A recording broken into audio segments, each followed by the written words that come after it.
Thank you, Mr. Chair, and thank you all for being here sincerely, and I appreciate all of the information. And just so you know, I represent a very rural district, biggest town, 50,000.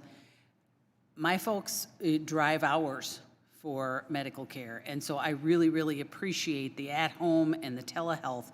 And I'm just wondering, and as we talk a little bit about, Mr. Kilday was asking a little bit about, you mentioned community paramedics, and Ms. Tenney was talking about the staffing shortages.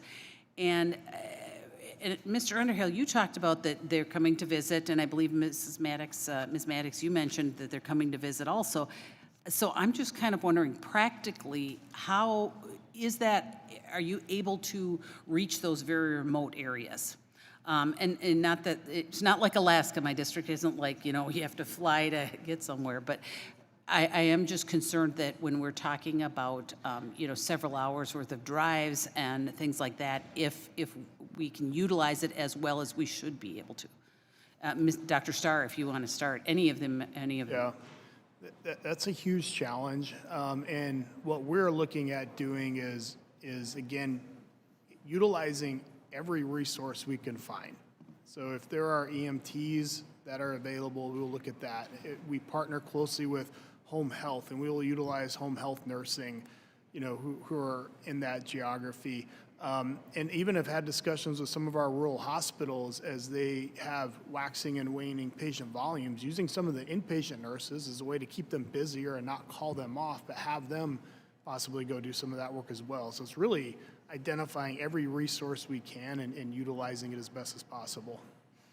Okay, and practically, are you able to go in and set up? Mr. Underhill talked about how they came in when he was getting out of the hospital. They came in, set up the internet, the whole bit, and so Yeah. So we actually send patients home with a lot of that, and then walk them through the setup at home in that situation. So we test all the equipment, we make sure everything's working correctly, and then they will leave and take that home, and we will help them set it up at home. Okay. And maybe somewhere along the line it was mentioned, but is the issue of solid broadband, have you run into that? Where we're having issues with that? Yeah, for sure. And we can always, for hospital home, for example, we can take care of the patient in the hospital. We have a safe place. So we make sure before we send them home that we have the right connectivity, whether that's really stable Wi-Fi or cellular coverage, typically cellular coverage for most of our areas. And then, and to any of the members of the panel, what are kind of the parameters for determining if someone qualifies for in-home care or at-home, or whatever the hospital at home, whatever the term is? Does it vary with every single diagnosis, or how is that? How do you determine if they are able to use this? Yeah, it really comes down to, we look at the care the patient needs to get better, what they would get in the hospital, can we provide that in the home? So we've gone through all our diagnoses and what it takes to take care of those and make sure that we can actually provide an equivalent level of care. So you have maybe a chart that you're saying, Yeah, okay, really this extensive. and age and ability. And then some patients fall outside that, and then we'll huddle as a team and decide, can we actually take care of them safely? And if the answer is no, they stay in the hospital. If yes, we'll take them home. Okay. And Ms. Maddox and Mr. Underhill, I know that you talked a little bit about your experience, during your opening statements, and I'm just curious, and I got the impression that it was positive, that both of you had positive experiences. Was there anything that either could be improved, or, and I guess I only have 46, I have so many questions, but it could be improved, or that was helpful? I guess maybe just commenting on that. I'm just kind of curious if you felt it was like something. I was so enthusiastic, I really didn't have anything to improve it.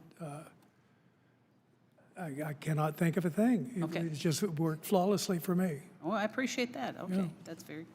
I would say that a potential barrier for some other patients, well, including myself, there's a heavy utilization on your electric bill and water bill. Garbage pickup is a big thing.